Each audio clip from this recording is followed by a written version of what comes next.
The sounds of Mardi Gras. You can hear the parade in Algiers, the calliope playing off the riverboats. Michael Carell from the WTH News Network. Now, yesterday I did a story about some of the ICE shootings where the victims did not die. And I made a brief mention about this one guy that they shot in the leg who was running away. And at the time, they said that the ICE agents got ambushed by these two guys, and they were beaten with a shovel and a broomstick. Now, witnesses say that the man was running into the house, and when he tried to close the door, they shot him in the leg. Well, now, allegedly, they lied about it. Watch this clip. It's from ABC News, I believe. Tonight, we have learned 2 ICE agents have been placed on administrative leave. They are now under criminal investigation, accused of lying about shooting a man during the immigration crackdown in Minneapolis. What the agents claimed and what prosecutors are now saying tonight. Here's Alex Perez. Tonight, 2 ICE agents have been placed on administrative leave as federal authorities launch a criminal investigation to determine whether they lied about the shooting of a man that sparked violent protests in Minneapolis. The official narrative of that shooting collapsing.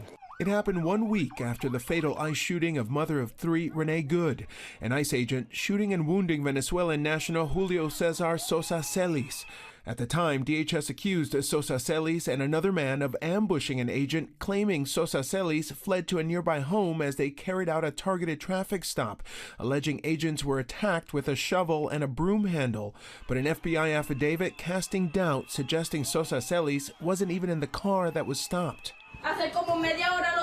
In this harrowing video, you can hear children crying as a woman tells a 911 dispatcher in Spanish that agents followed a man home and shot him in the leg when they tried to close the door. Federal prosecutors now say new evidence, including video, is materially inconsistent with the allegations in the affidavit. Acting ICE Director Todd Lyons admitting 2 officers may have made, quote, untruthful statements. Those agents placed on administrative leave, and prosecutors now dropping all charges against the men. They're overjoyed, adding the charges against them were based on lies by an ICE agent who recklessly shot into their home through a closed door. All this after Border Czar Tom Homan announced an end to the ICE surge in Minnesota. As I said yesterday, I, for a brief time, was a cop. And at that time, I received more than 47 days training.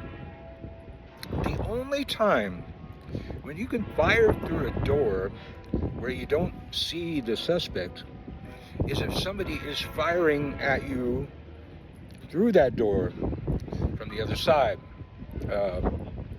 You do not get to shoot people for running away, which seems to be what they're doing. People trying to drive away from them get shot up. Cars get shot up, they get shot up. A woman I talked about yesterday got shot 5 times. They had 7 wounds. She survived, but we clearly saw she was trying to drive away. Now, when I left Los Angeles, Hollywood, I kept my news apps on and kept my alerts on, because one of my favorite things to do, and I get to do it, a couple times a week, is watch a live police pursuit. And it happens all the time in LA. And there's always a helicopter. You always got a bird's eye view of the whole thing happening. And you know what you never see happening? You see some spike strips. You may see a pit maneuver where they kind of ram the back of your car, spin you out of control to shut off the engine. Wow, that's